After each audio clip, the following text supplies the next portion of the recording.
ay pagiging mapanuri. Mapanuri, sinusuri ang produktong bibilhin. Tinitingnan ang sangkap, presyo, timbang, pagkakagawa at iba pa.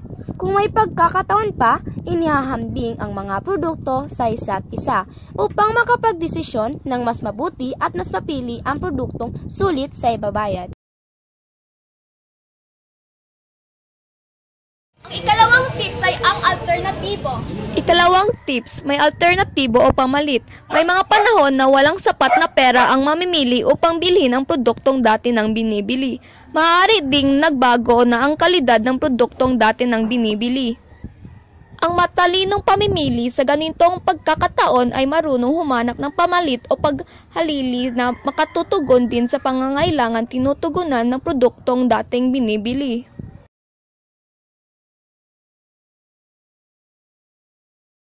Pangatlong tips, hindi nagpapadaya. Long tips, hindi nagpapadaya. May mga pagkakataon na ang mamimili ay mapapatapat sa isang tendero o tenderang may hindi magandang hangarin.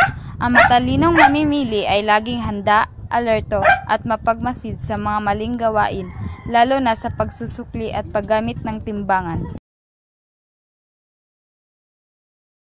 Pang-apat na tips, makatwiran. Ika-4 na tips, makatwiran. Lahat ng consumer ay nakakaranas ng kakulangan sa salapi o limitadong budget. Kaya sa pagpili ng isang produkto ay nasasaalang-alang ang presyo at kalidad nito. Isinasaisip din ang kasiyahan na matatan mo sa pagbili at paggamit ng produkto, pati na rin kung gaano katindi ang pangangailangan nito. Makatwiran ng consumer kapag inuuna ang mga bagay na mahalaga kumpara sa mga luho lamang. Sumusunod sa budget. Sumusunod sa budget. Ito ay kaugnay ng pagiging makatwiran ng matalinong consumer.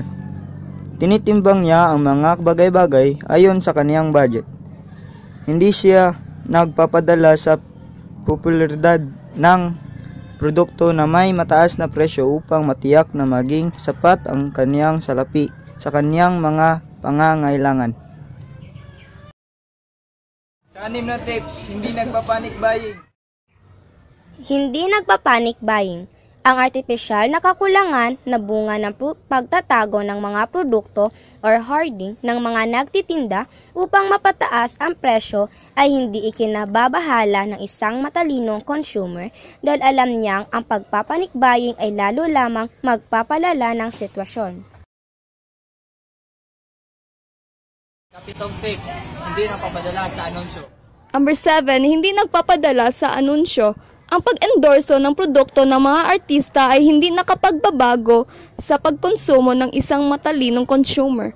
Ang kalidad ng produkto ang tinitignan at hindi ang paraan ng pag-aanunsyo ng ginamit.